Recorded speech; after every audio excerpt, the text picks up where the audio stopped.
நிறைய பேத்துக்கு PCR ratio எப்படி பார்க்குறதுனே தெரியதில்ல. அப்படியே பார்க்க தெரிஞ்சாலும் அதை தப்பாக தான் பார்க்குறாங்க.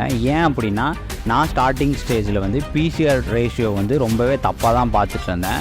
நீங்கள் வந்து பிசிஆர் ரேஷியோவை கரெக்டாக பார்க்க தெரிஞ்சது அப்படின்னா, உங்களோட வின்னிங் ப்ராபபிலிட்டியை கண்டிப்பாக அச்சீவ் பண்ணலாம். ஸோ வாங்க இந்த வீடியோவில் பிசிஆர் ரேஷியோனா என்னென்னு பார்ப்போம். இந்த மாதிரி பார் ரிப்ளை சாட் உங்களுக்கு ஃப்ரீயாக வேணும்னா சேனலை சப்ஸ்கிரைப் பண்ணிட்டு வாட்ஸ்அப்பில் மெசேஜ் பண்ணுங்கள். இது எப்படின்னு நான் சொல்கிறேன். இதை ஃபோன்லேயும் நீங்கள் யூஸ் பண்ணிக்கலாம். இப்போ பார்த்துட்டிங்கன்னா பிசிஆர் ரேஷியோனா ஃபஸ்ட்டு என்னென்னு பார்த்துடலாம். பிசிஆர் ரேஷியோ வந்து புட் கால் ரேஷியோன்னு சொல்லுவாங்க. பிசிஆருங்கிறது வந்து புட் கால் ரேஷியோன்னு சொல்லுவாங்க. அடுத்து வந்து பிசிஆர் ரேஷியோ வந்து எப்படி கேல்குலேட் பண்ணுறதுன்னு பார்ப்போம். பிசிஆர் ரேஷியோ வந்து கேல்குலேட் பண்ணுறதுக்கு என்ன பண்ணுவாங்க அப்படின்னா, புட் டிவைடட் பை கால், அதுதான் வந்து ஃபார்முலா. ஸோ அப்படி தான் கேல்குலேட் பண்ணுவாங்க. அதனால் இங்கே வந்து புட் டிவைடட் பை கால்னு போட்டிருக்கேன். அடுத்து வந்து நான் ஏற்கனவே நிறையா இதில் சொல்லியிருக்கேன், நம்ம வந்து ஓப்பன் இன்ட்ரெஸ்ட்டை வந்து செல்லர்ஸ் பெர்ஸ்பெக்டிவ்லேருந்து தான் பார்க்கணும். அதனால் நீங்கள் பிசிஆர் ரேஷியோ வந்து நீங்கள் செல்லர்ஸ் பெர்ஸ்பெக்டிவ்லேருந்து தான் பார்க்கணும். ஆனால் இன்டர்நெட்டில் பார்க்குறப்போ அது வந்து பையஸ் பெர்ஸ்பெக்டிவ் மாதிரி போர்ட்ரேட் பண்ணியிருப்பாங்க. ஸோ நீங்கள் வந்து பிசிஆரை வந்து செல்லர்ஸ் பெர்ஸ்பெக்டிவ்லேருந்து பார்க்கணும். அப்போனா தான் உங்களுக்கு கரெக்டான டேட்டா படி பார்த்து நீங்கள் ட்ரேட் எடுக்க முடியும். அதே மாதிரி இங்கே பார்த்துட்டிங்க அப்படின்னா, இன்டர்நெட்டில் பிசிஆர் வந்து பையஸ் பெர்ஸ்பெக்டிவ் வந்து போட்டிருப்பாங்க.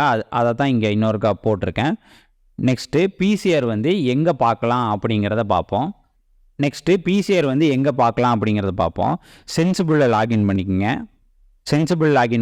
ஏற்கனவே வந்து லாகின் பண்ணனால டபுள்எஸ்ன்னு காட்டுது. இப்போ அங்கே பார்த்துட்டிங்கன்னா 5 டேப் இருக்குது. Trade, analyse, watch list, position, ஆர்டர்ஸ்னு. அனலைசிஸில் போய் ஆப்ஷன் செயின் ஓப்பன் இன்ட்ரெஸ்ட்னு இருக்குது. ரெண்டாவது இதில் போய் கிளிக் பண்ணிக்கோங்க. ஓப்பன் இன்ட்ரெஸ்ட் கொடுத்தாச்சு.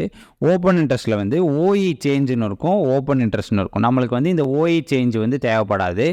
ஏன்னா பிசிஆர் பார்க்குறதுக்கு இது வந்து இன்ட்ராடே ஓஇ சேஞ்சை தான் இங்கே மெஷர் பண்ணுவாங்க. அதனால் டோட்டலாக ஓப்பன் இன்ட்ரெஸ்ட் என்னென்னு பார்ப்போம். ஓப்பன் இன்ட்ரெஸ்ட் பார்த்துட்டிங்க அப்படின்னா, இங்கே டேட் வந்து 28 ஆகஸ்ட் 2024ன்னு போட்டிருக்கு. அதே மாதிரி இங்கே கீழே பார்த்துட்டிங்கன்னா எக்ஸ்பிரி டேட் இருக்குது. எக்ஸ்பிரி வைஸு ஓப்பன் இன்ட்ரெஸ்ட் வந்து எவ்வளோ இருக்குது அப்படிங்கிறத இங்கே நம்ம பார்த்துக்கலாம். நீங்கள் இந்த பாக்ஸை கிளிக் பண்ணிங்கன்னா 5ஆம் தேதி எக்ஸ்பைரி பார்த்துக்கலாம், 12ஆம் தேதி, 19ஆம் தேதி, 26ஆம் தேதி அப்படின்னு நம்ம மாற்றி மாற்றி பார்த்துக்கலாம்.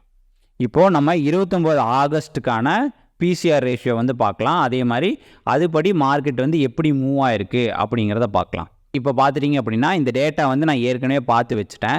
இப்போ வந்து பிசிஆர் ரேஷியோ வந்து எப்படி ஆக்ட் ஆகிருக்குன்னு பார்க்கலாம். டேட்டு வந்து 22 போட்டிருக்கேன்.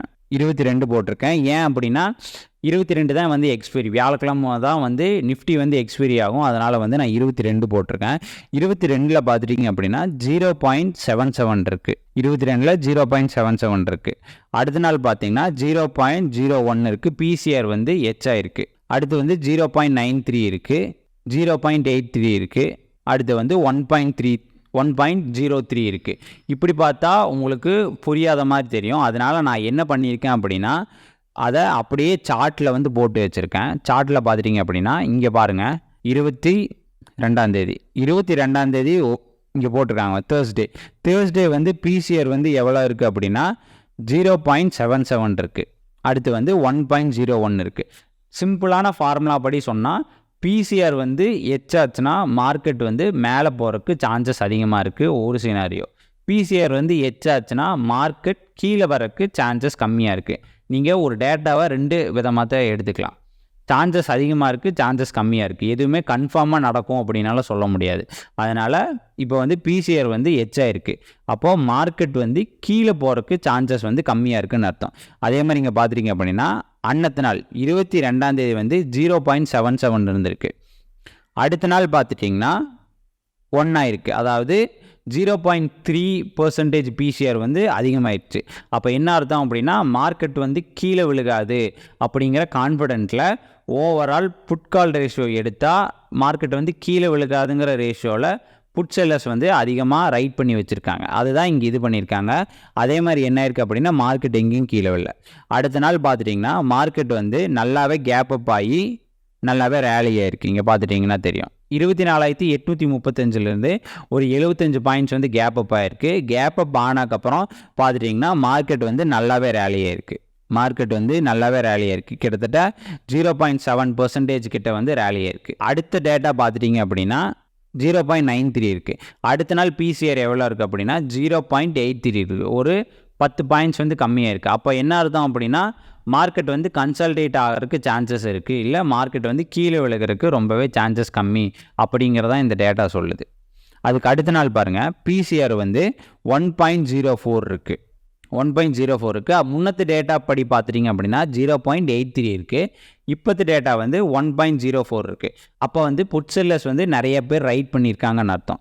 0.83லேருந்து 1.03 வந்து பார்த்துட்டிங்கன்னா கிட்டத்தட்ட ஒரு 0.2% வந்து அதிகம். முன்னத்து நாள் டேட்டா பார்த்துட்டிங்க அப்படின்னா 0.83 இருக்குது.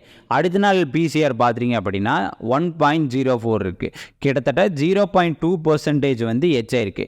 அதே மாதிரி அடுத்த நாள் என்ன இருக்குன்னு பார்த்துட்டிங்கன்னா அதே மாதிரி மார்க்கெட் வந்து ரேலியாக இருக்குது. கிட்டத்தட்ட எவ்வளோ ரேலியாக இருக்குது அப்படின்னா 0.58% வந்து ரேலியாக இருக்குது. கிட்டத்தட்ட 150 பாயிண்ட்ஸ் வந்து ரேலியாக இருக்குது. இப்படி தான் வந்து பிசிஆர் டேட்டாவை வந்து நம்ம கம்பேர் பண்ணி பார்க்கணும். நீங்கள் இன்டர்நெட்டில் பார்த்துட்டிங்க அப்படின்னா அங்கே வந்து பிசிஆர் டேட்டாவுக்கு அப்படியே ஆப்போசிட்டாக சொல்லியிருப்பாங்க. ஏன் அப்படின்னா அது எல்லாமே ஃபாரின் டெஃபனிஷனாக இருக்கும். ஓப்பன் இன்ட்ரெஸ்ட் படி பார்த்தா ஓப்பன் இன்ட்ரெஸ்ட் எழுதுகிற முக்கால்வாசி பேர் ஆப்ஷன் செல்லர்ஸாக தான் இருப்பாங்க. ஹோல்டு பண்ணுறதும் ஆப்ஷன் செல்லர்ஸாக தான் இருப்பாங்க. Most of the option buyers வந்து அவங்களோட பொசிஷனை வந்து நெக்ஸ்ட் டேன்னு ஹோல்டு பண்ண மாட்டாங்க. ஆனால் ஆப்ஷன் செல்லர்ஸ் வந்து ஹோல்டு பண்ணுவாங்க. அதே மாதிரி அவங்ககிட்ட நிறைய காசு இருக்குது. ஸோ பிசிஆர் வந்து ஆப்ஷன் செல்லர்ஸ் பெர்ஸ்பெக்டிவ் தான் நம்ம பார்க்கணும். ஸோ பிசிஆர் வந்து ஆப்ஷன் செல்லர்ஸ் பெர்ஸ்பெக்டிவ் தான் பார்க்கணும். அதே மாதிரி நீங்கள் இனிமேல் பிசிஆர் வந்து பார்த்துட்டு நீங்கள் எதாவது ட்ரேட் எடுக்கிற மாதிரி இருந்தால் ட்ரேட் எடுத்துக்கங்க. இந்த வீடியோவில் ஏதாச்சும் டவுட்ஸ் இருந்தால் கீழே கமெண்ட் பண்ணுங்கள். வீடியோ பார்த்ததுக்கு நன்றி.